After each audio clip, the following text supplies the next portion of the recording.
Yama Nahi Paye Bal Harinama Sankirtane Tumi Kripa Kori Shraddha Bindu Diya Dekho Krishna Namadhane Tumi Kripa Kori Shraddha Bindu Diya Dekho Krishna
Hare Krishna.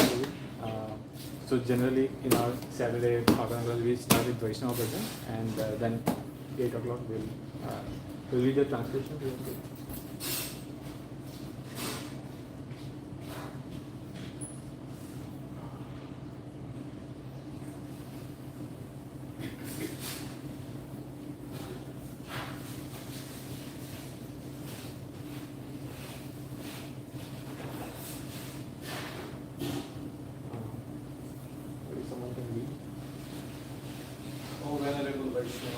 Devotee of Krishna, O Ocean of mercy, be merciful unto your servant.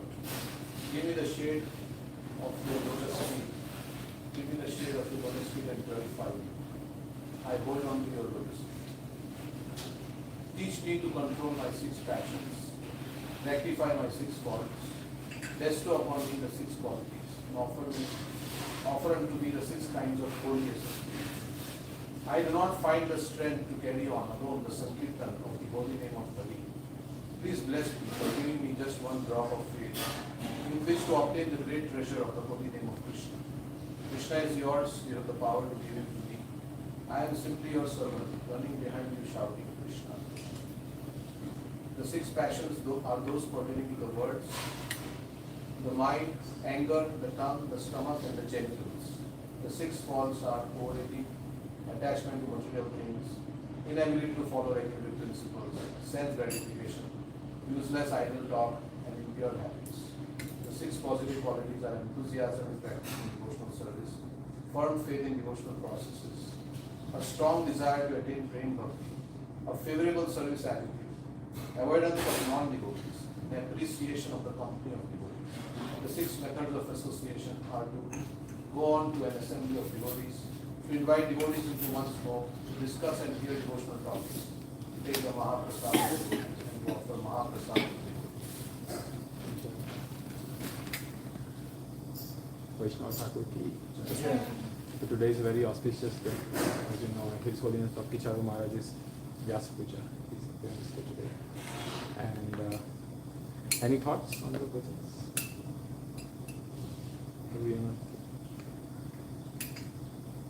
Okay, so we can move on to the next part of the program, which is Srimad Bhagavatam. So we have been studying Srimad Bhagavatam on Saturdays since last 2.5 years, right before the COVID started. I don't know if it's good news or bad news, but we are still on the first canto, 14th chapter. Today we are going to be studying text 39 to text 43, and thanks to Vraja Bihari Prabhu for taking this opportunity and serving Srimad Bhagavatam for us. So, Hare Krishna.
Yamuna तीरावनचारी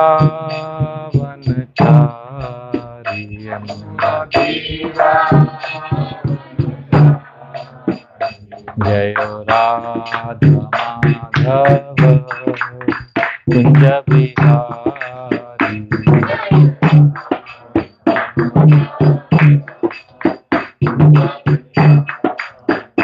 जय राधा माधव कुंज बिहारी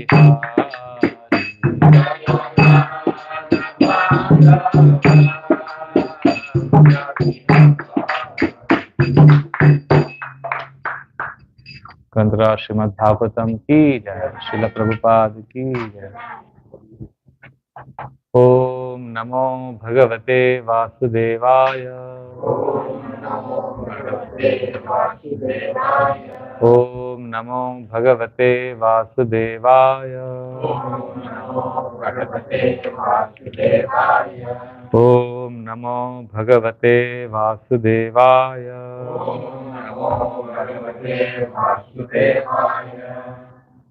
नारायणं नमस्कृत्यं नरं चैव नरोत्तमं देवीं सरस्वतीं व्यासं ततो जायामुदीरये। नष्टप्रायेषु अभद्रेषु नित्यं भागवत सेवया भगवतीरुत्तम श्लोके भक्तिर्भवति नैष्ठकी। कृष्णाय वासुदेवाय देवकी नंदनाय च नंदगोपकुमाराय गोविंदाय नमो नमः। नमो पंकजनाभाय नमो पंकजमालिने नमो पंकजनेत्राय नमस्ते पंकजांग्रे। ओम अज्ञानतिमिरन्धस्य ज्ञानाञ्जनशलाकया चक्षुरुन्मिलितं येन तस्मै श्रीगुरुवे नमः। मूकं करोति वाचालं पङ्गुं लङ्घयते गिरिं यत्कृपातमहं वन्दे श्रीगुरुदीनतारिणं परमानन्दमाधवं श्रीचैतन्यमीश्वरम्। नमो विष्णुपदाय कृष्णप्रेष्ठाय भूतले श्रीमते भक्तिवेदांत स्वामिनिति नामिने। नमस्ते सरस्वते देवे गौरवाणी प्रचारिणे निर्विशेषा शून्यवादी पाश्चात्य देशतारिणे वाञ्छाकल्पतरुभ्यश्च कृपा सिन्धुभ्य एव च पतितानां पावनेभ्यो वैष्णवेभ्यो नमो नमः। जय श्री कृष्णा चैतन्य प्रभु नित्यानंद श्री अद्वैता गदाधर शिवासादि गौर भक्त वृंद। हरे कृष्णा कृष्णा कृष्णा हरे हरे, हरे राम राम राम हरे हरे। हरे कृष्णा कृष्णा कृष्णा हरे हरे, हरे राम राम राम हरे हरे। हरे कृष्णा कृष्णा कृष्णा हरे हरे, हरे राम राम राम हरे हरे।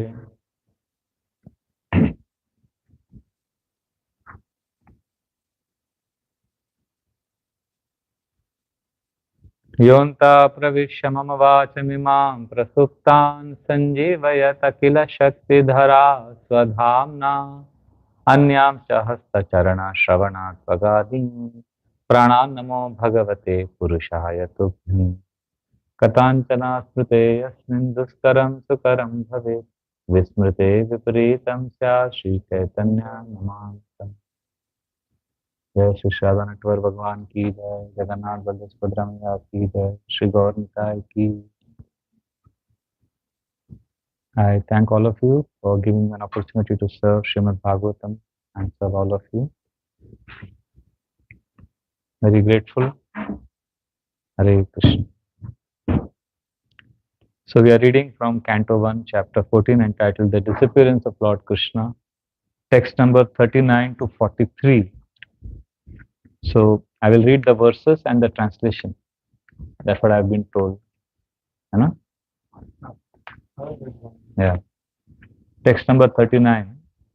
कचित्ते नामयं तात भ्रष्टतेजा विभाति मे अलब्धा मानो वज्नाता किं वा तात चिरोषिता. My brother Arjuna, please tell me whether your health is all right. You appear to have lost your bodily luster. Is this due to others disrespecting and neglecting you because of your long stay at Dwarka? Text 40. Kachinnabe ato bhave शब्दादिभिरमङ्गले न दत्तम मुक्तम अर्तेभ्य आशयायत प्रतिश्रुतम. Has someone addressed you with unfriendly words or threatened you? Could you not give charity to one who asked, or could you not keep your promise to someone? Text 41. Kachitvam brahmanam balam gam vruddham roginam striyam sharanopasrishtham sattvam Natyakshi Sharanaprada. You are always the protector of the deserving living beings, such as brahmanas, children, cows, women, and the diseased. Could you not give them protection when they approached you for shelter? Text 42. Kachitvam nagamo gamyam vasat kritam striyam parajito vata bhavan nottame nashame pati. Have you contacted a woman of impeachable character? Or have you not properly treated a deserving woman?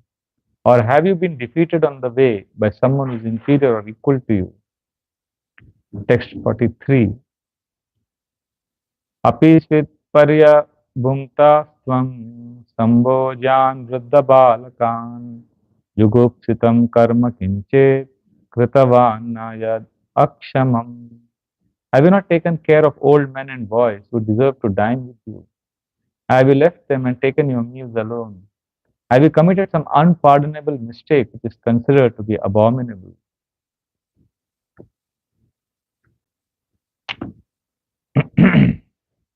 So we are reading a section where Yudhisthira Maharaj is inquiring from Arjuna the causes of his despondence.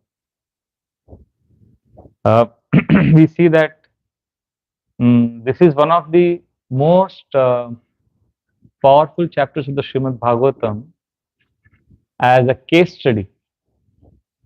You know, like whenever I have to speak on, or whenever we want to discuss a case study on from Srimad Bhagavatam on how we are vulnerable or how we are powerless in front of time and Krishna's material energy.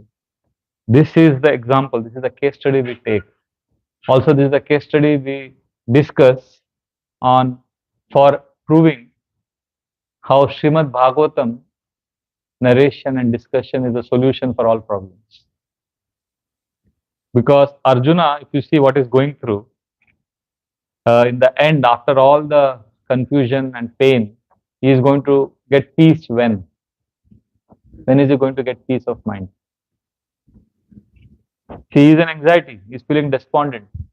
If you see the end of this pastime is, he becomes peaceful only when he remembers what Krishna has taught him. So, we'll come to that a little later, but this is a very important case study because Arjuna is the most powerful warrior who has never lost a battle. And he loses a battle. Now we know right now he's completely despondent. He's completely bewildered. But this is the best case study to establish how when we are vulnerable, we are weak. It is Srimad Bhagavatam and Krishna's instructions which can give us peace. Nothing else will work. See, we all will be brought down to our knees. Material energy is indefatigable. Material energy will pulverize us. Whoever you are, whatever you have accomplished, with utter contempt and disdain, Maya Devi is going to smash us. I know whenever I used to speak this, I used to do youth preaching for many years. So whenever I used to say this to young boys and girls in Mumbai, they would challenge. Oh, this is a pessimistic philosophy. No, that we can be happy. We should have positive thinking. And so I had a lot of difficulty in youth preaching. But when I started congregation preaching in 2012, and I remember the first time I spoke this, material world is a place of misery. And I saw all the congregation members, they are nodding their head. Like you are nodding your head. I was like, wow. I immediately felt so happy, that they can connect with what happened. Because you have seen life, you have taken responsibility. For you, life is not, it's not a fairy land, lollipop land, as they say. You have seen the hard struggles. You have your own shares of anxieties and insecurities and attachments. And attachments always lead to suffering. So that's why, and suffering, if we are connected to Krishna, that suffering will purify us if we remember Krishna. So therefore, taking responsibility in Grihastha ashram or any ashram, taking responsibility is the backbone of spiritual life. And Arjuna is a very responsible Kshatriya. And he has been made completely vulnerable. We all will be vulnerable. Many times we speak about positive thinking in this world. Many self-help and motivational gurus are very famous for positive thinking. But psychologists have proven that this positive thinking is dangerous because it causes what is called as toxic positivity, poisonous positivity. Because this positivity is in a space of denial. We deny the suffering. We deny the reality of pain. And when we deny it and say, no, let us be positive, it is cancerous. It is very toxic. The solution is acceptance. When we accept what Bhagavatam is saying, and when we accept because we have ourselves in suffering, when we accept it, there is some chance of peace. Because denial is the worst kind of lie. Because that is a lie we speak to ourselves. The lie we tell ourselves is the worst kind of lie. Therefore, we have to at least tell ourselves, be honest that yes, I am suffering Krishna. Shri Radha Network, Jagannath, Baldev, Subhadra, Gaur Nitai, please help me. Please save me. Look at Arjuna's situation. When Yudhisthira asks him, what happened to you? Why are you so miserable? And he gives so many reasons. Yudhisthira is speculating.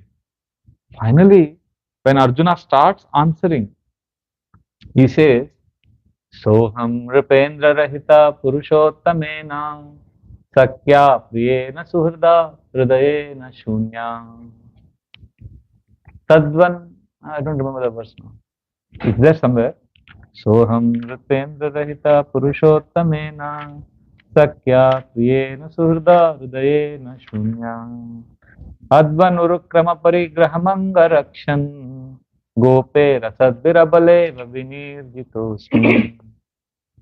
Did you get it on the screen? No, no. No, no, it's okay. Now I chanted it already. I was trying to recall, but I got it. Yeah, you can go it. It's 20, verse number 20 of 15th chapter. Okay. Yeah. Yeah. So if you see in this verse, what Arjuna is saying that I am the same warrior. Soham Ripendra Rahita, but Krishna is gone now. Huh? And Krishna, who is my best friend, who is my well-wisher, and now without him my heart has become void and empty. And I am such a powerful warrior, but I could not protect these queens of Krishna whom I was taking to safety. Of course, Srila Prabhupada clarifies by quoting the Brahma Puran and the Vishnu Puran that these are not ordinary women. These are not ordinary men who kidnapped. They were Krishna only who came and took them in a different guise, just to humble Arjuna and teach all of us that whoever you are, just imagine Arjuna could defeat Karna, Dronacharya and Bhishma, and an ordinary covered man with simple bow, they are able to defeat Krishna. Arjuna, I mean, this is crazy. I mean, it's like a champion boxer who is able to punch all opponents, and the small kid comes and defeats him. It's not only shocking, but what is also what this reveals is the pain that one would go through, the ego, at the ego level, the kind of pain that somebody would go through. So, I had once heard from one Srila Prabhupada disciple a very profound statement that Maya Devi, the material energy, is so expert that she will humble us in areas we think we are expert. She will not humble us in other areas. Like, I have a very close friend in ashram who is a very good singer. I never have issues with him, never have problems with him, because he does only kirtan and I do only preaching. And our services never clash. And we are best of friends. So one day I told him we are best friends because we don't have any conflict of interest. When the ego is hurt. So Arjuna, you can imagine, of course he is a pure devotee, but I'm just imagining he is the best warrior who has never lost a battle, and he loses to ordinary cowherd men. Tadvai dhanusta ishava sarato hayaste soham rati nripatayo yata namanti sarvam kshanena tadabodha sadisha riktam bhasman hutam kuakaradanivo tamoshya. I think in the next verse Arjuna says that Tadvai Dhanush, look at me, Yudhisthira Maharaj, I have the same bow. Tadvai Dhanushta Ishava Sarato Hayaste, I have the same arrows with which I won the Mahabharat war. I have the same horses, same chariot. Tadvai Dhanushta Ishava Sarato Hayaste Soham Rati, I am the same warrior. Nripatayo Yadanamanti, I am the same warrior who crushed to defeat all the other warriors. But sarvam, everything in one moment, sarvam kshanena tadabu asadi shariktam. When Krishna is not there, when everything just was lost. And he gives three analogies to explain this. Bhasman hutam kuakara damivo tamosham. Bhasman hutam. It is lighting fire on ashes. Nothing will happen. And Kuvakaradam means basically you move a magic wand and create money. Have you seen magicians do that? Then why do they have to do magic shows? If money can be created by a magic wand, why they have to do magic shows? It means it's illusion. And ivoktamushyam, it's like sowing seeds on a barren soil. So Arjuna gives these three analogies to explain how without Krishna's mercy, nothing can happen. Just like you can't get money by moving a magic wand, and you can't get fire by lighting ashes, and you can't get a plant or a tree by planting a seed on a barren soil. What a graphic example Arjuna is giving. He is saying similarly, when Krishna is not there, then all our efforts are null and void without Krishna's help. This is Arjuna's declaration, very emphatic.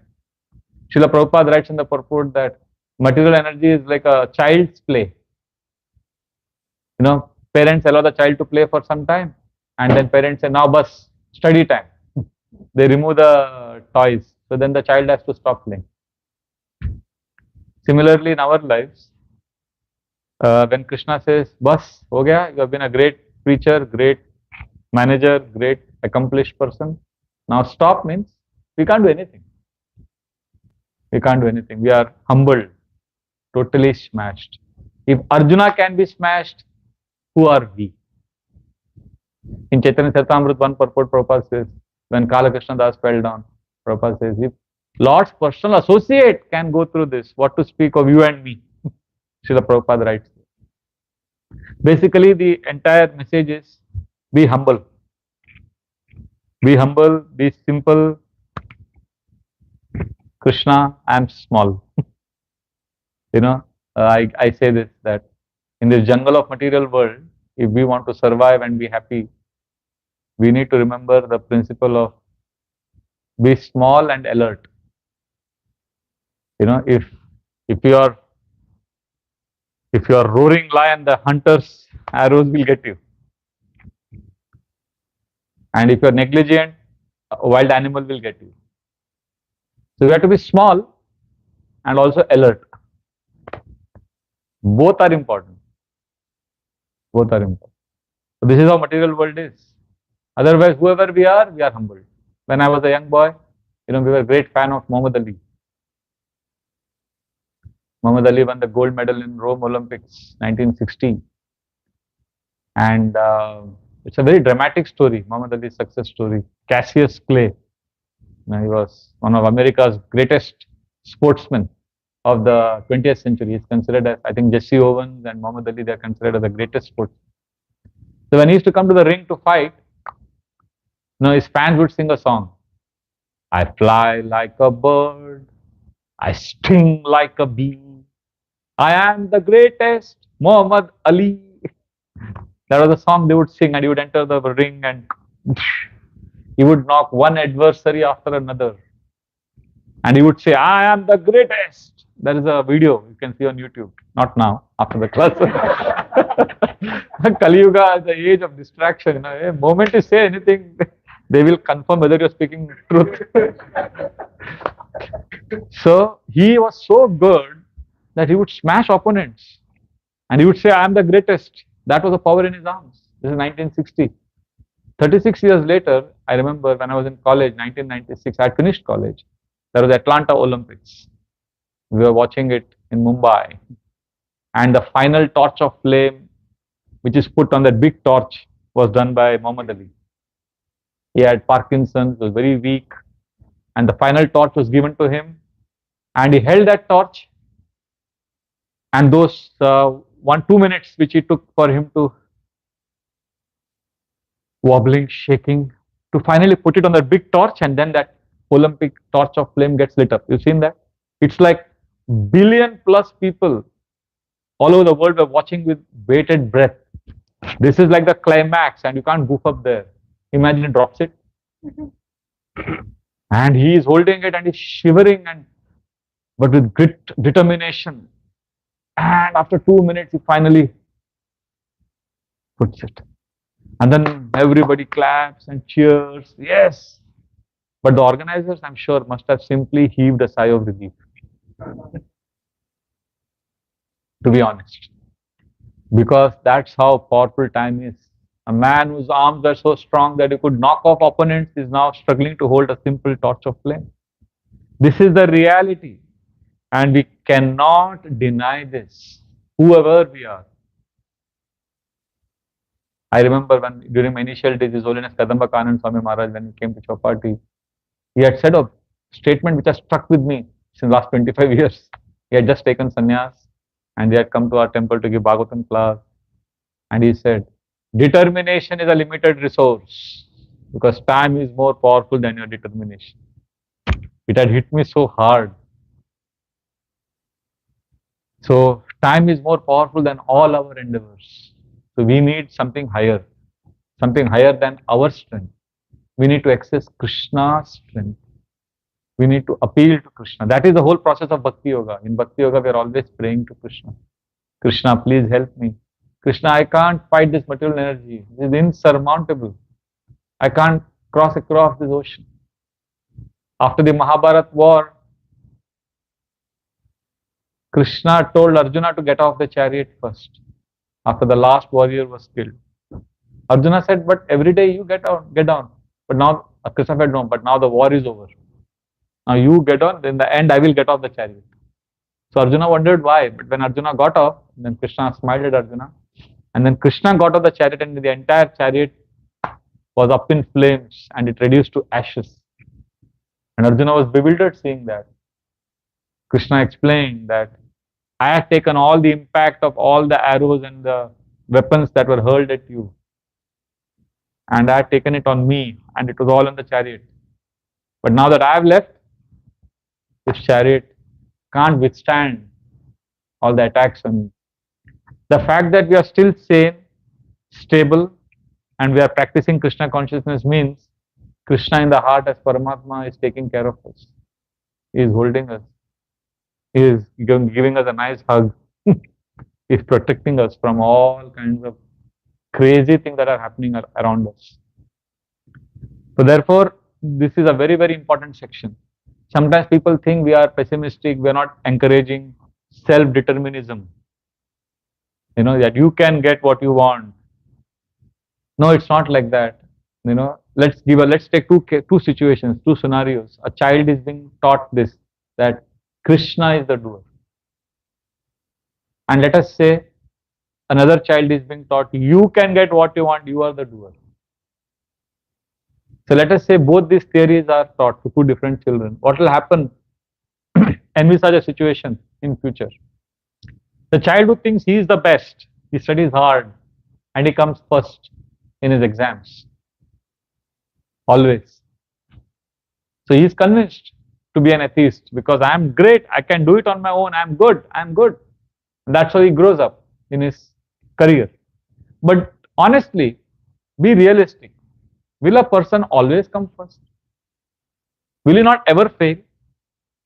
But because he is thinking he is the doer, he is the best, he is great, when he actually faces failure, he will not be able to take it.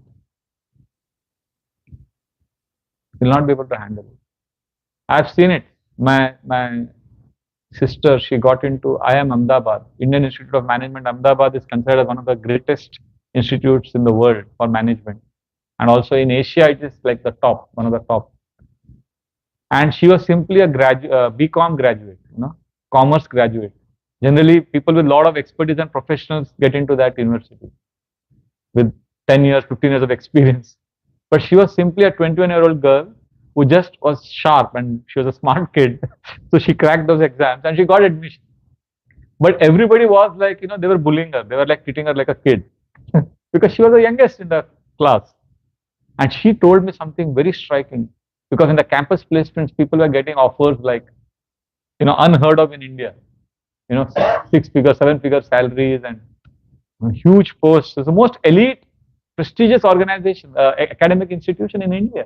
So naturally, everybody will get a job. That's no doubt about it. But there's still competition there for the best, because the best from India come there. And she had no ego access because she was simply a graduate. And she was telling us that how there was so much tension amongst her colleagues in the class because they were all from the best, and there somebody had to come second or third. She says one of her classmates, he lost a job offer from Citibank or some prestigious job. He lost it to another classmate. He got so angry that he came to his room and picked up a tennis racket and he broke all the windows of his room in the hostel. He just couldn't handle that failure. Although we would think he should be happy and grateful because he's got such a nice job, but still, because you're always thinking, I'm the best, I'm the greatest, then you can't handle failure. Now let's take the second scenario where a child grows up listening to his parents always that, child, please remember Krishna, pray to Krishna, Krishna is the uh, master, Krishna is the doer. So the child studies remembering Krishna and Krishna is the doer. So what happens to him? When he gets success, he's always grateful. Krishna, Krishna, thank you, it's by you, your mercy. And when he fails, he is able to detach himself because he always knew that there is a force beyond me. So children who grow up like this, remembering Krishna, they are actually very peaceful. I've seen this live because I'm from Mumbai. We have a school there called Gopal's Garden High School, where a lot of devotee children study. There is one boy I know, Aryaman, and he was in 7th grade. He was in 6th grade. So you are in 6th grade also, Parikshit? 6th, no? So I remember that Aryaman was Parikshit's age, and he was running for the exam in the class. He was getting late. He had a pen box in his left hand where he had his pens, and the right hand he had Jagannath's DT. He was running for the exam. I mean, hey, wait, Prabhuji, I'm getting late for the exam. No, wait. What is this? What are you carrying? I said, Jagannath. I know, but you have exam. I said, yeah, I have exam, Prabhuji. So what is this? He said, this is pen box, And what is this? Jagannath. But why are you carrying Jagannath for exam? He said, I put on the examination, that table, when I have to write the exam, I keep Jagannath in front of me. And when the examiner, they pass the question paper, when I get the question paper, first I show to Jagannath. And then I start writing the answer. After 2 hours, after the exam is over, then before giving the answer paper back to the examiner, I again show the answer sheet to Jagannath. Jagannath, please see this, please. I have written what I could, now you have to take care. I said, really? So I realized this boy has creatively discovered, his parents simply told him to love Krishna. They are only teaching him every day, love Krishna, depend on Krishna. Because he has heard it so much, he has devised his own way to remember Krishna. So the point I'm saying is he's attached to Krishna. Srila Prabhupada says when he was a young boy, he and his sister, they would fly kites.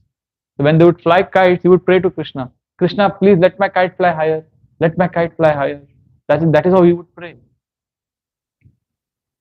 So from childhood, when we are taught that, then we learn to take shelter of a higher power and we are safe. Therefore, it's very important. This section of Srimad Bhagavatam is like a profound lesson on dependence on Krishna and understanding that there are powers beyond us. What happens over a period of time, which happens to Arjuna also, Arjuna actually got bewildered. In the sense, he was despondent and he was sad. Sometimes devotees think that we are Hare Krishna devotees, we can't be sad. If Arjuna can be overwhelmed, I remember once I was sitting in the ashram and somebody came and told me, Prabhuji, today there's an important meeting, can you come for this? I'm sorry for the last minute informing you, but can you come? I said, I can't come because there was some issue that happened and I'm trying to just accept that pain now. I'm in a painful situation, completely unconnected to your meeting. He said, okay, but can you come for the meeting? I said, no, I can't come. I'm not in a good space. I'm sad right now because of what has happened to me. So he looked at me like this. He said, Prabhu, you are also sad. Huh? You also become sad. I said, what do you mean? He said, no, I thought you were a preacher, senior devotee, and chanting Hare Krishna, and Prabhupada said, chant Hare Krishna and be happy. So you're always happy. So I said, no, I'm very sad. And then he looked at me with, bewilderment. So I told him, I'm very sad right now, but tomorrow I'll be all right. So he was like, Acha. I could see where he's coming from. We are living in a time when we are taught that if you're not happy, there is something wrong with you. This is the modern propaganda, unfortunately. But till 100 years ago, happiness was considered as a gift of God by all societies. Happiness was not thought of something which is your birthright. Today, they are presenting happiness as something which you can get when you want. No, that's not right. people earlier lived a life of purpose. Parents had a purpose of their child, or in a career you had a sense of purpose. But now, purpose-centered life is, because when you have a purpose-centered life, sometimes you'll be happy, sometimes you'll be sad. But when you have a happiness-centered life, then you're only looking at stimulation, you're looking at something to gratify your senses. So earlier, happiness was not a big deal. But now people make you feel there is something wrong with you if you're not happy. But we tell them, our stand in Hare Krishna movement is, it's okay to be not happy. How many of you here are mothers? See, 3 of you raised your hands. So I'll ask you honest question. Do you love your child? Children? Yes. Every mother will say, what a stupid question to ask. Okay, now next question. Do you always feel happy with your child? Is happiness the only emotion you experience? I ask all the parents. What are the different emotions you experience? Anger, frustration, right? Sad. So that means life is composed of all emotions. Happiness is one of them. You are also happy sometimes with your child. But first I ask people, what are the emotions you experience regarding your child? Everybody says frustration. So the point I'm saying is life is a package of all emotions. And our inability to accept life with all its emotions makes us more frustrated. Arjuna is a classic case. Arjuna went through disappointment, pain. Prabhupada writes in Vritrasur section, I think, that devotees sometimes get disappointed but never discouraged. We go through disappointment, we go through pain, we go through our children, our family members, relationships, everywhere we go through pain, suffering. So why not accept it? And when we are vulnerable and when we are in pain, then nothing of this world will make sense. But what helped Arjuna? Deshakalartha yuktani hrittapo pashamani cha haranti smaratas chittam govinda bhitani. Sutta Goswami says, Deshakalartha yuktani. There is something which is perfectly applicable at all times, all places and all circumstances. Deshakalartha yuktani. And that is capable of hrittapa upashamani cha. That is capable of pacifying your heart. Haranti smaratas chittam. If you somehow fix your consciousness in that thing, then at any time, any place, any circumstances, you can experience peace. And what is that? Govinda bhitani me. The instructions and pastimes of Govinda. If we connect with Krishna's instructions and Krishna's pastimes, then at any time, any place, any circumstances, when the heart is burning because of the influence of material energy, we can find peace. This is the power of remembering Krishna. Sometimes people ask, so if you remember Krishna, you will not be in extreme distress? No, devotees can be in extreme distress. What happens when we remember Krishna is that our distress will not go away. But when we remember Krishna, this is the science. There is a ineffable means something you can't describe, an ineffable sense of rasa, pleasure or happiness or peace that we experience because we are remembering Krishna. And that taste makes our pain tolerable. That is all. Pain doesn't go, but it becomes tolerable because you have remembered Krishna. Yadhanudyasina yukta karma granti nibandanam chindanti kovidastasya kona kuryat katarati. In the second chapter of the first canto, Sutta Goswami says, Anudyasina, remembrance of Krishna is asina, sword. He compares remembrance of Krishna with the sword, just like a sword breaks off ropes.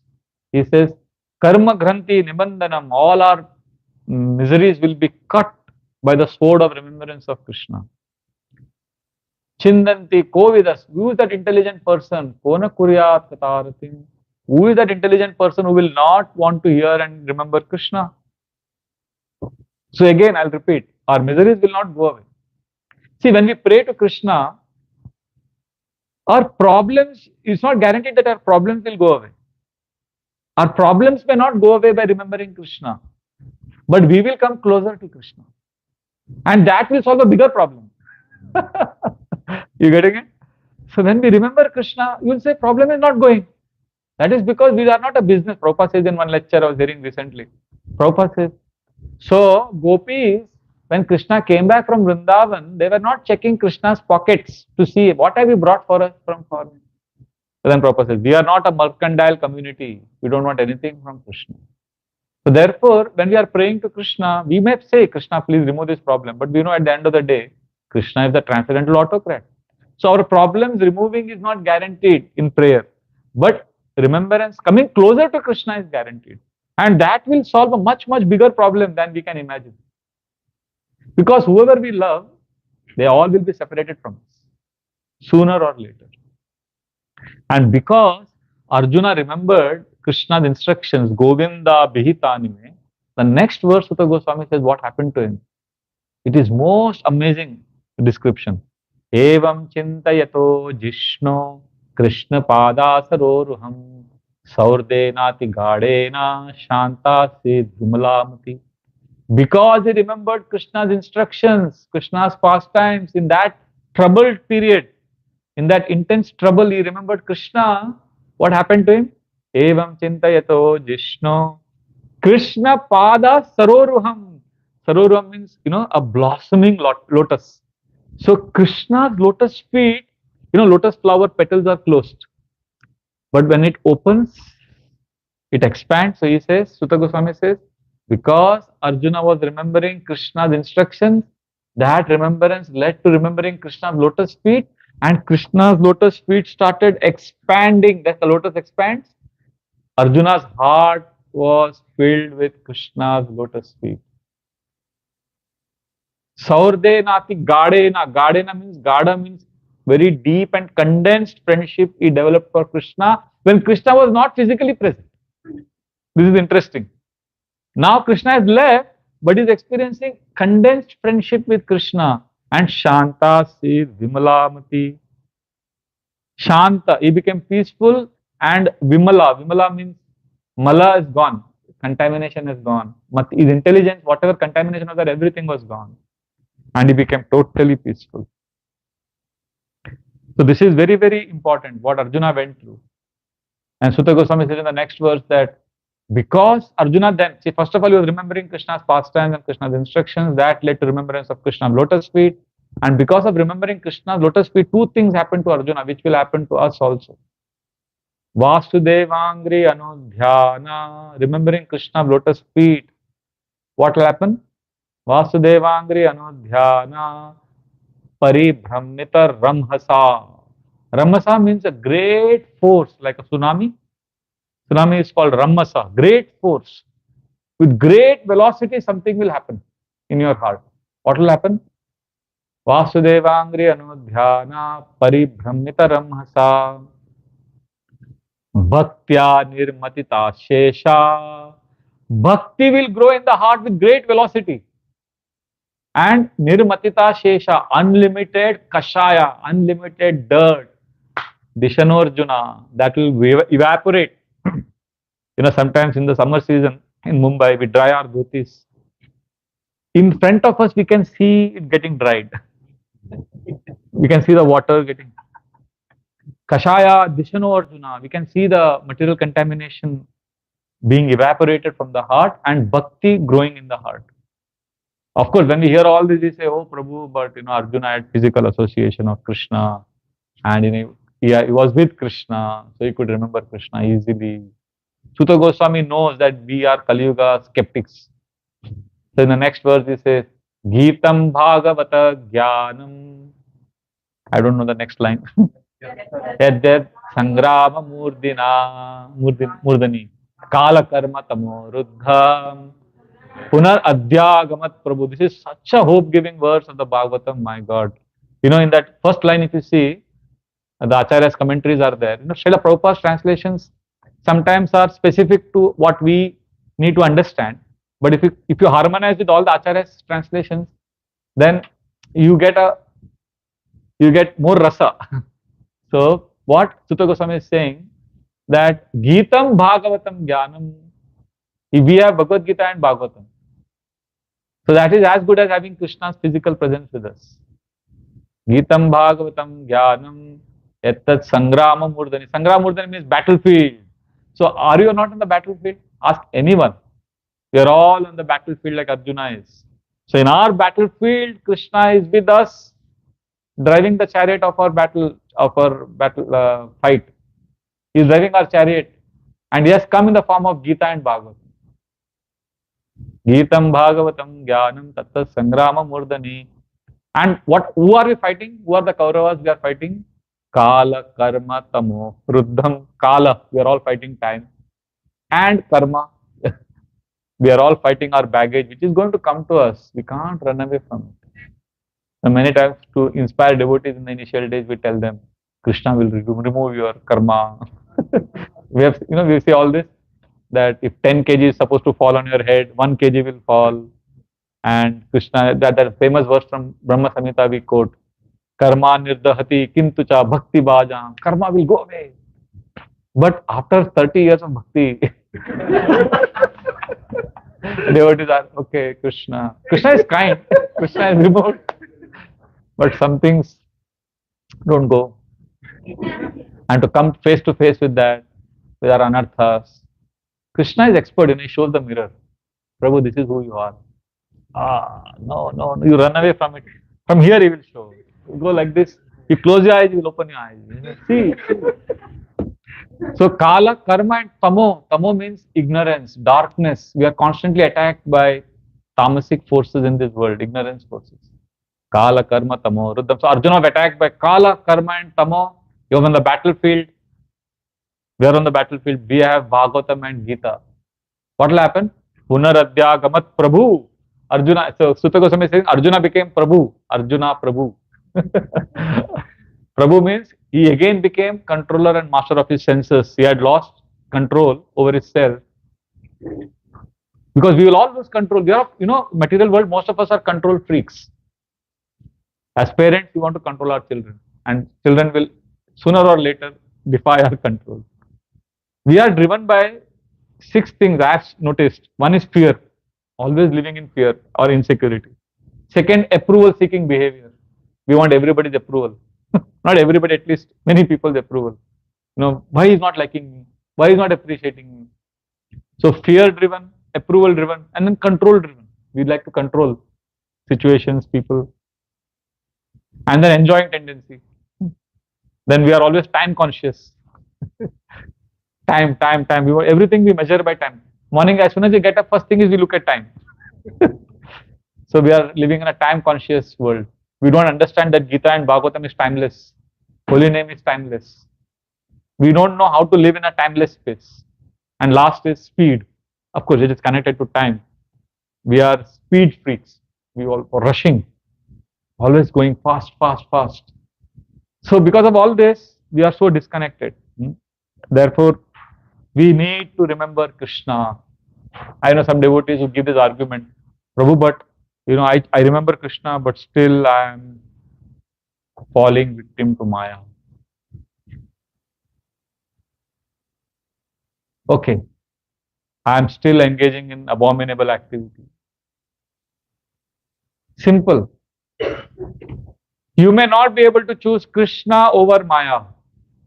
Fine. You may not be able to choose Krishna over Maya all the time. That's fine. But you can always choose to remember Krishna. Even if you are unable to choose Krishna over Maya, you can always choose to seek forgiveness from Krishna. You can always choose to seek redemption from Krishna. You can always choose to seek permission from Krishna. Even if you want to enjoy Maya, if you take permission from Krishna, like Prabhupada says in teachings of Queen Kunti, that all the drunkards, we invite them that when you're drinking your wine, please remember the taste is Krishna. This is not a license for devotees to drink wine. The point I'm saying is how open-hearted, big-hearted Prabhupada is, that we can't choose Krishna always because Maya is extremely powerful. But we can always choose to come back to Krishna. So like that, if we do, then Punaradhyagamat Prabhu, we will one day become master of our senses. Because ultimately what matters is remembrance of Krishna. So I'll stop here for some time because now we have 10 minutes, 15 minutes. We can have some discussions or questions regarding what we have discussed so far. Hare Krishna. So to summarize, before you ask a question, Mataji, so we have discussed about how we will all be vulnerable. We are all going to be subjected to defeat by the invincible material energy. So what we need to do is we need to do what Arjuna did. Remember Krishna and Krishna's instructions, and then the lotus feet of Krishna will expand in our heart, and that remembrance will remove all dirt from our heart, and we will be able to practice bhakti strongly. This was the main essence of today's discussion. Now we can have comments or questions. Yes.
So correct me if I am wrong. Mataji is saying that see, somebody may be reading Bhagavatam every day, and in a provocative situation, trouble, in distress, we may know which verse to take shelter of or how to get the anchor. But somebody who is new, fledgling, struggling, and when we are going through distress, how to take shelter of Bhagavatam or which verses, to understand which verses will give us relief and succor. Is that right? Beautiful question. So I'll share my thoughts, honest thoughts. See, it's not that, we as brahmacharis get to read Bhagavatam all the time. I'll be very honest. Like I stayed with my mother for 8 months in 2020 when she was suffering from COVID. I just barely managed to complete my 16 rounds. And now I have duty worship, temple seva. See, we don't have a family, so we need to do more seva because mind can, see, you are forced to, those who are living outside, they are forced to deal with real problems. We are dealing with imaginary problems. So we need real problems. So we take a lot of responsibility. We don't get to read. So we are in a similar situation like you. So what many of us have done is we have kind of forced ourselves to read little bit every day. Nityam Bhagavata Sevaya. So if we have a culture of say 5 minutes every day or 10 minutes every day, come what may,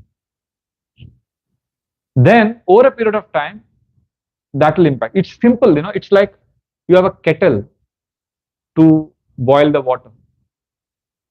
So you put the kettle, filled it with water and you switch on the electric supply. And after 5 seconds, electric supply is stopped. And after 10 seconds, the electric supply comes back. Then again after 5 seconds, the electric supply is gone. Will the water ever boil? What do you need? Constant supply. For Bhagavatam to make sense, for the verses, the right verses to fall in place, there has to be a constant supply of Bhagavatam electricity. It may not be, you don't have to study 1 hour every day. See, there is one Zen technique which has helped me personally. And Burijan Prabhu will also endorse this, I'm sure, because I learned it from him once. Have some very small commitment. Don't have to have big commitment. It can be, when I wanted to do yoga exercise, I took a stupid small step. I said I will do only one Surya Namaskar every day, one push-up every day. One day I forgot because I was so busy. In the night when sleeping, I remembered. Then there only I did one push-up. So stupid small step. So that way the mind, mind needs to feel a sense of success. So have something very, very achievable first. Second, do it every day. Even if you are dying, you have to do it. That's the kind of, because it's a very small commitment you are making. Small commitment, you do it every day and record it for 30 days. Then it becomes a habit. So you can start with, say, 5 minutes Bhagavatam every day I will read. Put an alarm for 5 minutes and then read. Minimum is 5 minutes. You can go beyond. But then it becomes a habit. Like I know one of my very dear friends, Deen Bandhu Prabhu, my god brother. He is in Manchester, England. His life has become so conditioned to Bhagavatam now that, in the morning when he gets up at whatever time, as soon as he gets up, he doesn't look at the watch. Generally, we all look at the watch. As soon as he gets up, his Bhagavatam is next to him. He picks up the Bhagavatam, sits on the bed, reads for 10 minutes. He's become a habit. He reads it and then he begins his day. So because you're asking, so then what happens? Then everything falls in place. Like before coming for this class, I was just thinking, okay, what? So then I got an idea, okay. I could share what the verses which because of the culture of reading Bhagavatam. So it will happen. And even if you don't remember the verses, you will get strength and relief from remembering Krishna's instruction, the section. So consistency, Nityam Bhagavata Seva, every day, little bit, will give us shelter of Bhagavatam. Does that answer make sense?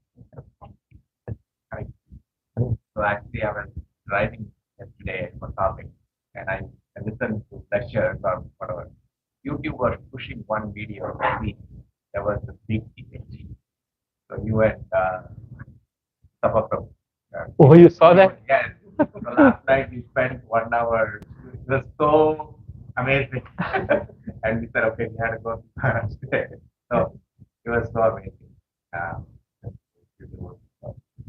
So my question, Prabhu, so in the verse 39 to 43, Yudhisthira Maharaj doesn't ask Arjuna the question directly. Though he knew what would have happened, right? He asks me and He asked only at the end, but he slowly asked, oh, what happened to you? Did you do this? So what is the lesson there? see, Bhagavatam is also poetic masterpiece. So it's a dramatically rendered narration. So that's how, if you see in a movie also, in a drama also, things build up, right? So it has a dramatic effect. So like that. That is one way of seeing. The second is, Yudhisthira is also hoping against hope that Krishna is there. So he's worried and he doesn't want to speak the obvious. Then finally he blurts it out. Because he's already, before Arjuna came, if you see in the chapter, before Arjuna comes, he's already expressed this concern to Bhima. Huh? Because he had seen the bad omen. He had seen jackals howling. He had seen horses crying, which never happens. So then all these things, he had already got a suspicion and he had already expressed this to Bhima. So he already kind of had an inkling. And then he's seeing Arjuna is sure about it. But he's hoping against hope that Arjuna will say yes to one of these reasons. So he's asking all of this. And then finally, the inevitable question he asked. Yeah, yes. Thank you, Guru. Thank you very much. If you put the picture of me for a second aside on a practical ground, so these the symptoms can happen to anybody. Correct. So even on a moral level, ethical level, intellectual level, Correct. and family level, it doesn't matter. can learn is that if the parents hurt, if something that is wrong happens, so that can be applied in bhakti. So I'm not chanting, I'm not talking, even walking. So when that happens, the body language develops. To me as well as to others, to other people. So correct. So yeah, I'm trying to understand the question also. Prabhuji is saying, I'll repeat it. You are saying that these symptoms which Arjuna is showing can happen to us also. So are you saying, what can we do about it?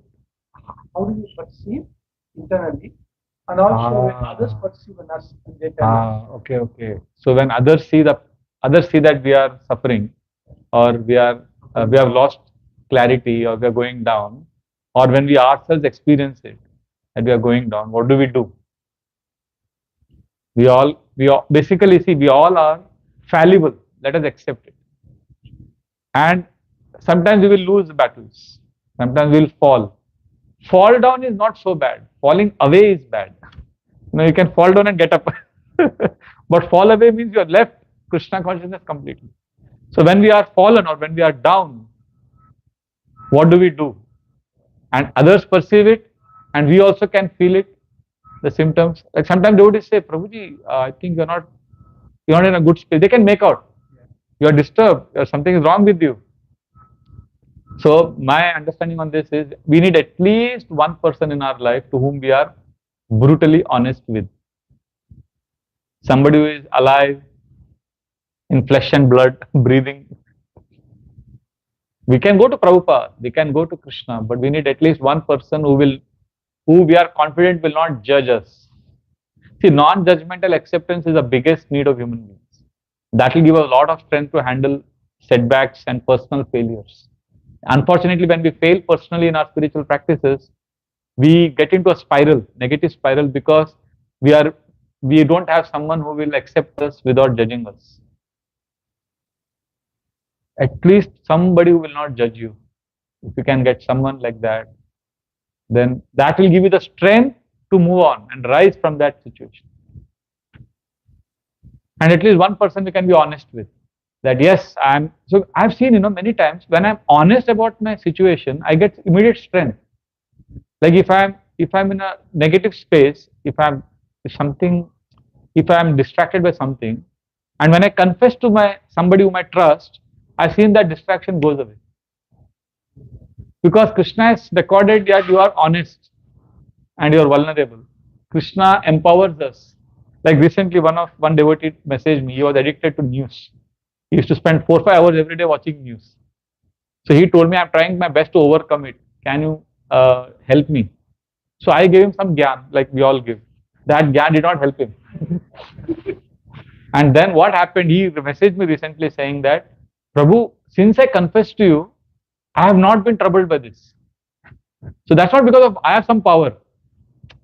You may say, Prabhuji, wow, you are so powerful. No, I don't have any illusion of that, because one incident happened with me some years ago, which convinced me that when people are able to overcome their bad habits, it is not because of they are confessing to me. I'll tell you one example. One boy came to me saying he's addicted to pornography and is very disturbed about it. And if it me what I can do, I said, I don't know, because we don't have, because we have, our phones are all, we have parental apps. I have 3 accountability partners. So anything I do, they get a report every Saturday. And even if a mistake, I visit an inappropriate site, he will immediately get a notification on his phone. His phone will start making sound. So we can't do that. So I said, I can't understand your problem. So I can't really help you except saying that it is bad. He said, no, Prabhuji, I want to overcome this. This has become an addiction, pornography. So then he confessed, and I heard him, and then he went. And after 3 years, I met him. And I said, remember, Prabhuji, I spoke to you that day? And very next day onwards, my problem disappeared. So I was thinking, as you were speaking, I was thinking, I'm so powerful that I must have, maybe I have some. And then after 5 minutes, he just burst the bubble. He said, Prabhuji, you know what happened? After I spoke to you, the next day I met Smita. Now Smita is his present day wife.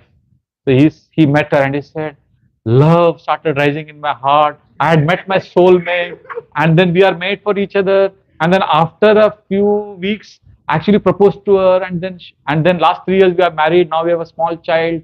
I am so happy with her, and because of that love I experienced, I realized that I was looking for love, and then I got that love, then all the bad habits went away.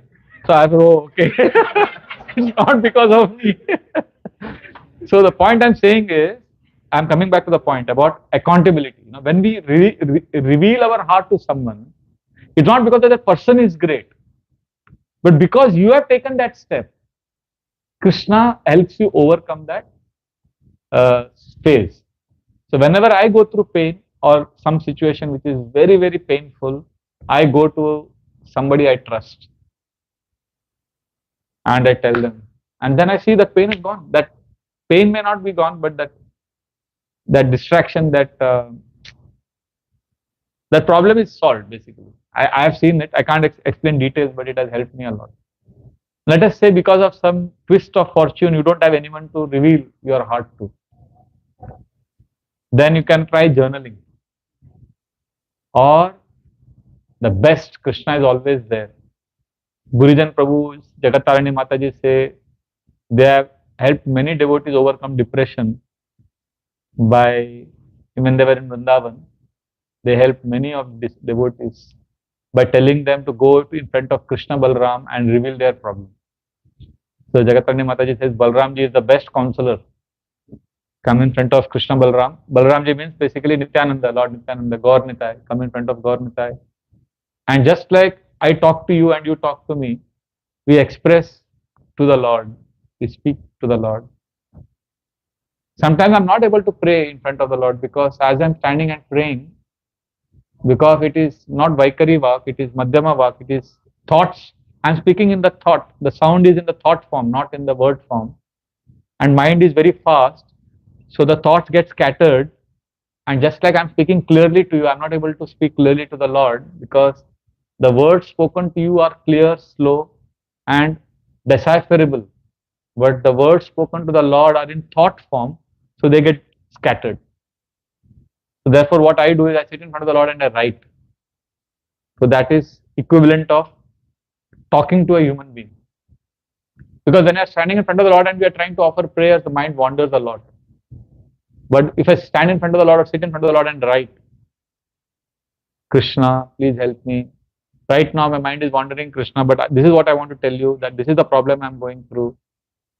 And as you're writing, you'll see your mind is telling you, get up and go to the washroom. So then you can write that, Krishna, right now my mind is telling me, get up and go to the washroom. So what you're doing is, when you write journal, you are improving your awareness. You are separating yourself from your mind. And without being conscious, Prabhupada said to Tamal Krishna Maharaj once, first become conscious, then become Krishna conscious. So we need to have awareness, the ability to separate ourselves from our mind. Then we can offer clear prayers to Krishna. But because we are not so advanced, we tell people that have some devotee, have some friend, have somebody who will not judge you. But life is very complicated. Sometimes we don't have any devotee in our life. There are some issues. I realized when I was in trouble, no devotee could help me. They all give diplomatic answers. I'm not blaming them. It's just that that's the way the world is. You can't. And then these devotees are genuinely my well-wishers, but they said, you take this decision, and we are there to support you, but nobody can take decisions for us. Nobody can help us. So then writing, coming to Krishna helps us. So these are some of the things we could do.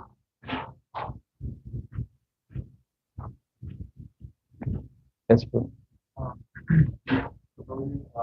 In between that you mentioned a couple of things. One is about creativity and also remembering Krishna someday or the other. Yeah, creatively remember, like that boy, Aryaman. Yeah.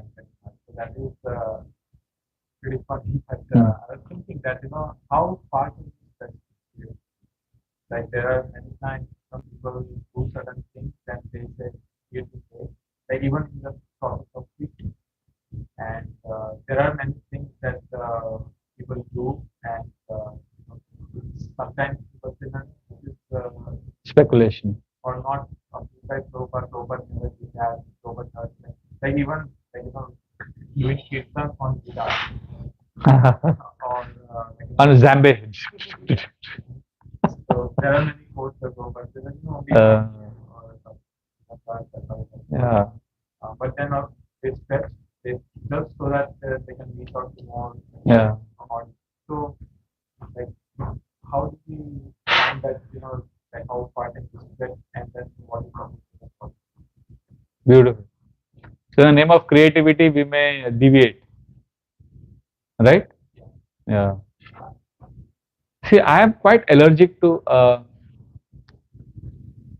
crusaders of who vow by Prabhupada's loyalty, and they are always carrying that uh, microscope to see what mistakes you are doing. Because I somehow consider that as long as you have somebody, at least one senior to you, who can pull your ears. As long as you are accountable to somebody, either your guru or some senior devotee who is in proper standing, then you can do what you want. And if he has approved, then you don't need the world certificate. Because what Prabhupada wanted, you tell me what you want, I'll get you a quote from Prabhupada. You can get any quotes. See, you can play around. Ravindra Swarup Prabhu says, I can start a business of giving you Prabhupada quote. You tell me what you want, I'll give you a Prabhupada quote for it. Ravindra Swarup Prabhu said, because see, it's very easy to be a champion, to be a conscience keeper of ISKCON society. I can do moral policing, and in that way stifle the creativity of devotees. Because now, if you want to preach, you have to be relevant. So, and devotees, the new generation, they know what the younger people need, and they are living with them. So I need to trust the younger devotees, because there's a generation gap. I can't relate to somebody who's 16, 17. Their issues, their challenges, they want to preach in a certain way. I need to trust them. But as long as they trust at least one senior person who is in good standing, who is loyal to, faithful to Prabhupada, who is approved by GBC. Okay, I am reporting to him because I have a very close friend, Gaur Gopal Prabhu. He doesn't speak direct Krishna Katha, but he is accountable to someone. And 3 very big leaders in ISKCON were supporting what he is doing. And he's getting results. And I know people are chanting Hare Krishna because of his preaching. But he can't speak about them, because then we are ready to encash it. We are ready to draw mileage out of it. And that will drive away these people. They're very influential people in the society. So we need to trust devotees who are preaching in innovative ways, as long as we know that they are under someone. We can't take responsibility of, we can't be the moral policing. No, we can't do moral policing of devotees who are creatively preaching. So, if you are inspired by something and you talk to your spiritual master or your spiritual authority, and he loves you, he trusts you, then you don't need to care what I tell you, because people will tell you. In a society, you can't expect everyone to have the same opinion. You need to respect them and move on. Like Gaur Gopal Prabhu's video, I recently saw, amazing video. And everybody is appreciating, and suddenly there is one Krishnadas, one Hare Krishna devotee saying, this person is not only a rascal, he is Maha rascal. When he is criticizing such blasphemy of a devotee who is sincerely spreading Krishna consciousness, in a way he is inspired. So I was like, wow, that is really strong blasphemy. And I asked Gaur Gopal Prabhu, he is my neighbor, together. I said, look at this. He said, Hare Krishna. He's saying, he may be having a reason to say that, but he is not offending him back, he is not disturbed. So we need to know that you will not be appreciated. If you are looking for approval from everyone, you won't get it. So creativity, we should encourage devotees as long as they are accountable to some senior leader who knows what they are doing.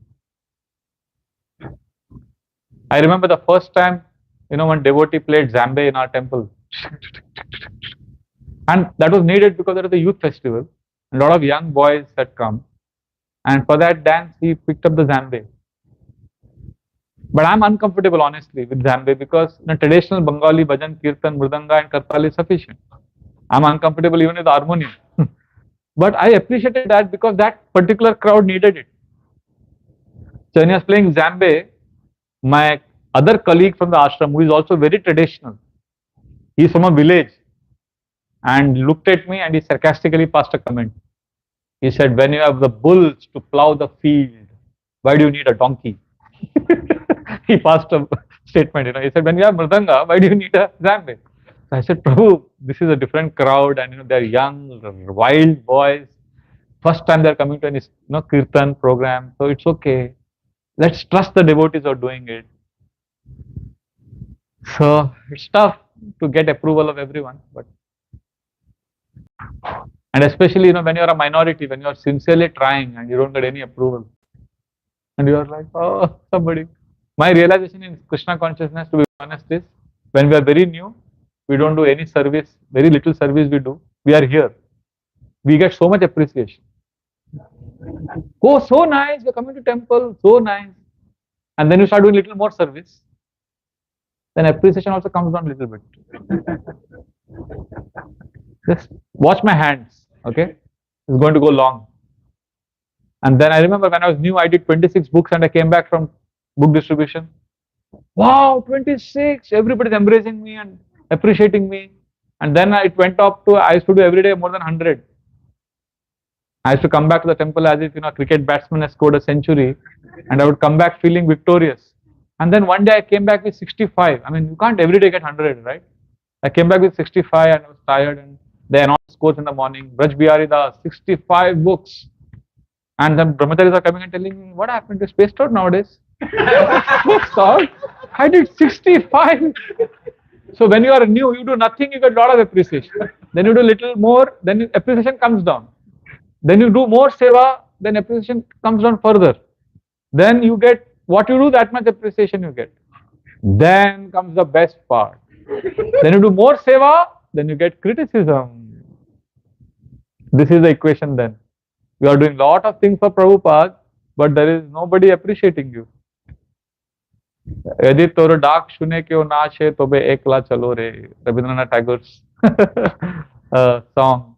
Somebody listens to you or not, you have to go on this journey alone. Be inspired by your desire to serve Prabhupada. Srila Prabhupada said, the dogs will bark, the caravan will pass. Srila Prabhupada said this. See, unfortunately, when devotees question our faith and loyalty in Prabhupada, we get shaken.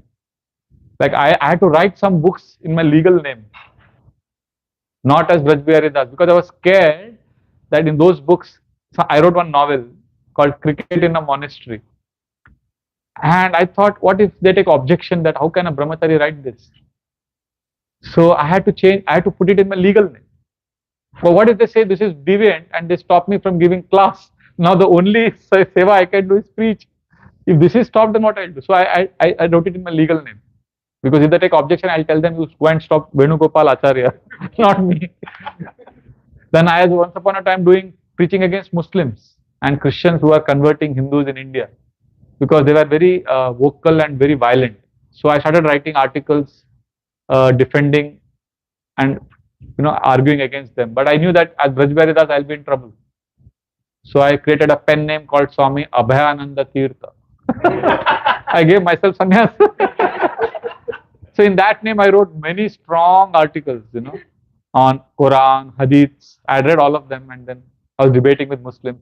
And then these guys started calling my web admin and started threatening to kill him and rape his wife and all of that, because they're very intolerant people. They'll call for a debate, but when you debate the same way they do debate, then they get scared. Then they say they want to kill you. So then what happened? Then that Prabhu, that poor fellow had just got married, and he's grasta life, you'd be killed. So then I had to remove him, and then I had to change the website, and then I murdered that Swami Abhayananda Tirtha. I murdered him, and I came back to Vraja Bihari Das. So we have to do many things sometimes in creative preaching. But at the same time, Prabhu, I also want to clarify, we may be creative, but we need to respect those who are traditional, because they are concerned about the principles being compromised. So we should honor their sentiments, and we should give them that confidence that we are not compromising on principles. Like Gaur Gopal Prabhu, whatever it is, every day he hears Bhagavatam class. Sometimes the new Bhakta gives Bhagavatam class, who is younger in age than the number of years he has spent in the ashram. But he will hear his class also. and explain to him the whole summary of the class. Isn't that amazing? And every week he will do 3-4 times DT worship. He will take prasad always with devotees. So he's grounded. You know what I'm saying? So as long as we are grounded and we acknowledge the principles the senior devotees are expressing fear about, because we can't compromise on principles. So we have to honor the concerns and respect them. Kanishta Adhikari and Madhyam Adhikari community, the difference is this. In a Kanishta Adhikari community, those who are creative, they think those who are traditional devotees, they are envious of my success. And the seniors think these young devotees are upstarts. They don't take permission from me. This is a Kanishta Adhikari society.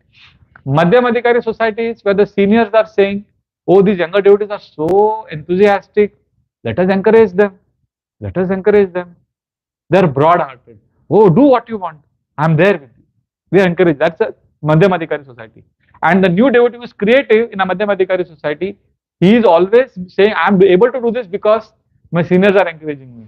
And he is always going back to them saying that I hope I am not deviating. Please correct me. So this is a healthy Madhyam Adhikari society. But unfortunately what happens, we are ambitious and we are driven by Rajoguna, mode of passion. So in mode of passion, the younger devotee feels, I am being stopped by envious seniors. They are holding on to their position. Get out of the way. Let me preach my way. And the senior thinks, I have to protect the institution. This guy is an upstart, arrogant fellow. So like that, Kanishta Adhikari society is filled with conflicts and misunderstandings. So therefore, we need some mature leadership who will understand and who will keep warning us and also protecting us. I found this the best exemplified in Pandav Sena in England. I travel to Pandav Sena retreats many times. I see that every year they have a new president for Pandav Sena. And the seniors are right next to him. He's a 17-year-old boy who is the president, or a girl sometimes, who is the president of the Pandav Sena, organizing the entire year's activities including trips. 17-year-old boy or girl is fully responsible for everything that's happening. And all other 16, 17-year-olds are organizing the whole thing. And what about the seniors? Where are they? They are just around the corner watching and ready to lend a helping hand if needed. But they are not interfering, they are not controlling. It's amazing. And the best part was, this time Pandav Sena president is one boy called Ram. And his father was the president of Pandav Sena a few years ago. And then he got married. Naveen Krishna Prabhu from London. I don't know if you know him. He was the one who started the Pandav Sena. His son is today the president of Pandav Sena. I was like, wow, I was congratulating him and I was saying, wow, you are so amazing. Your father, I remember your father was the Pandav Sena president and he championed this.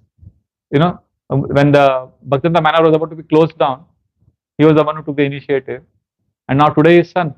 And all the other seniors are watching him make mistakes. And they're waiting. They're saying, okay, it's okay, you make mistakes. So you do creative preaching. So if I'm your authority, you know what I would tell you? Okay, go ahead. You'll make mistakes. Be careful. And if you are sincere, you keep telling me what's happening. But I would encourage devotees to preach as long as their sadhana is good and they're under some authority.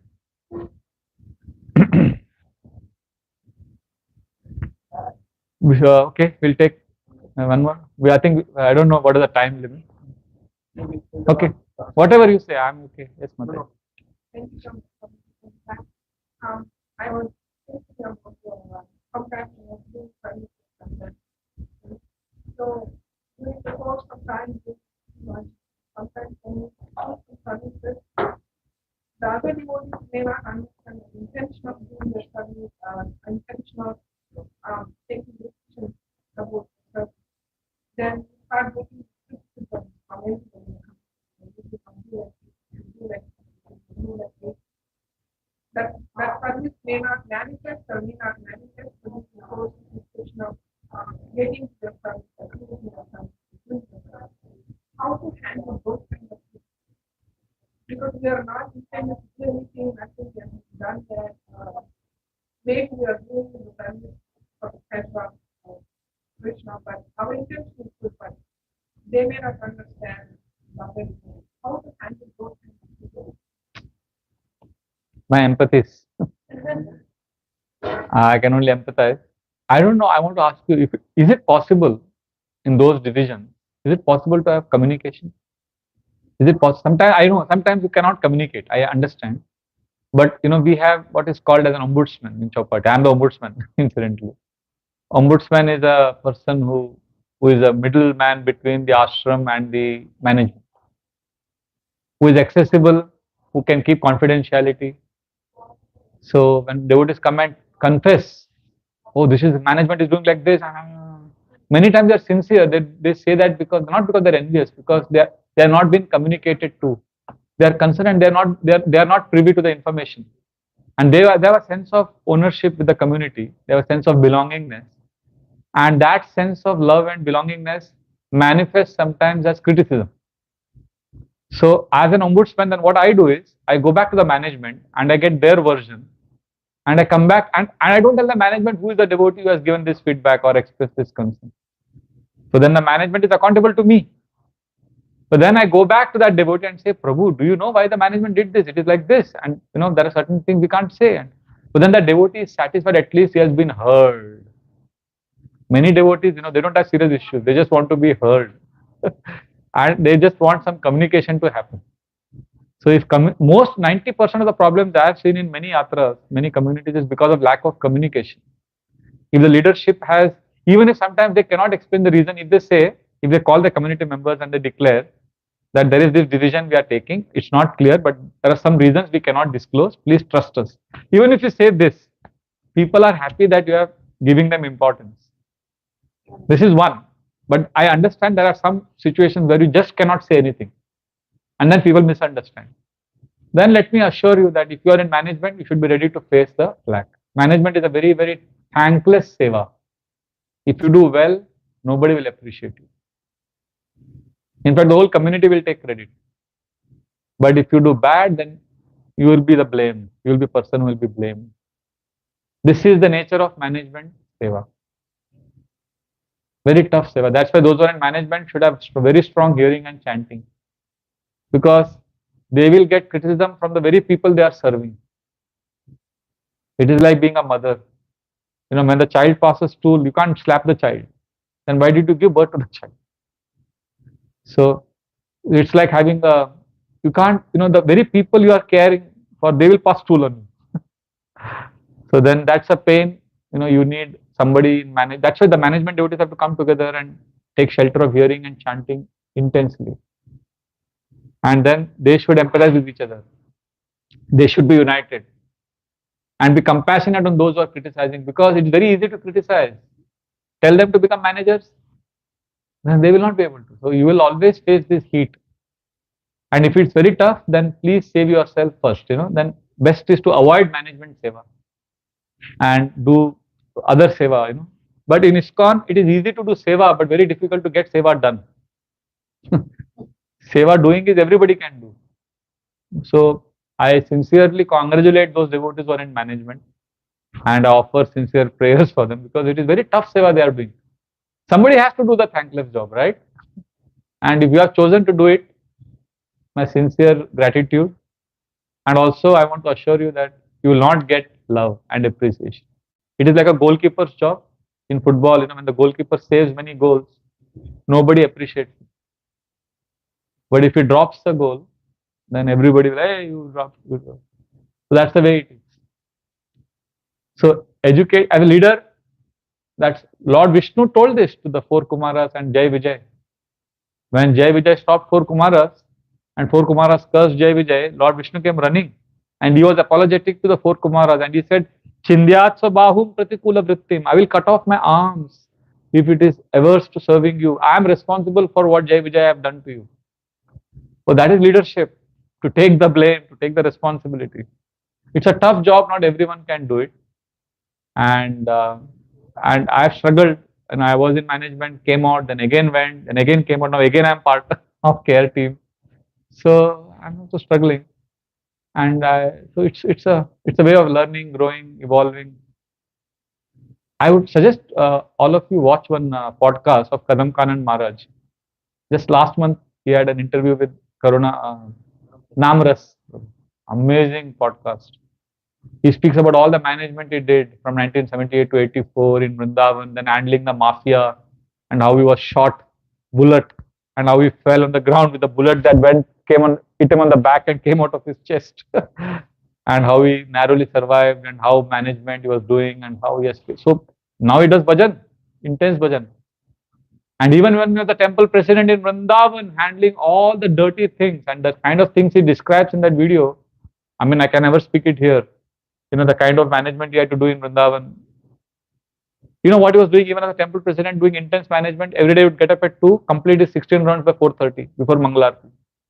And then he would do whole day management. So he said, even when I was doing management, I knew that the foundation is hearing and chanting. So if devotees were in management, make hearing chanting as the foundation, because there is no, you can't say management is Krishna Katha. Management is not Krishna Katha. Management will only increase Rajoguna and it will increase friction. But it has to be done. Therefore, Krishna Katha is not a substitute for, management is not a substitute for Krishna Katha. You have to do more Krishna Katha. Hearing and chanting dissolves the false ego. So you have to do that. Hare Krishna. Srila Prabhupada ki jai. Thank you very much. Hare Krishna. Vraja Prabhu ki. Thank you so much, Prabhu, for kindly accepting this service and so, if you know there are many books on here, but those who want to come, please come. This Saturday, Sravanam Saturday, and next Saturday. Mangalarti, which is like, we encourage the community to come one day and have Mangalarti experience, the whole morning program experience. So on that day we have some really, really special speaker, and this speaker, Saturday. Believe it or not, next Saturday, Prabhupada said is the most important speaker. Oh, He's Prabhupada himself. So Prabhupada would say his disciples, right? You are not reading my books, you are not listening to the lectures. So next Saturday is Srila Prabhupada's class on text 44. Today we covered till text 43. And next Saturday is Prabhupada's wonderful lecture on this text. So please come, attend Mahamangalarti, attend Srimad Bhagavatam class, and make your successful life even more successful. actually, I want to really thank you for this initiative, Bhagavatam study. I was in Chicago and there, Naperville. There also they have this Bhagavatam study every day. Wherever Bhagavatam and Sankirtan is happening, that place will flourish. Thank you for this initiative. It's amazing. So devotees, Srila Prabhupada. Yeah, I'm just thanking everyone. Hare Hare Krishna.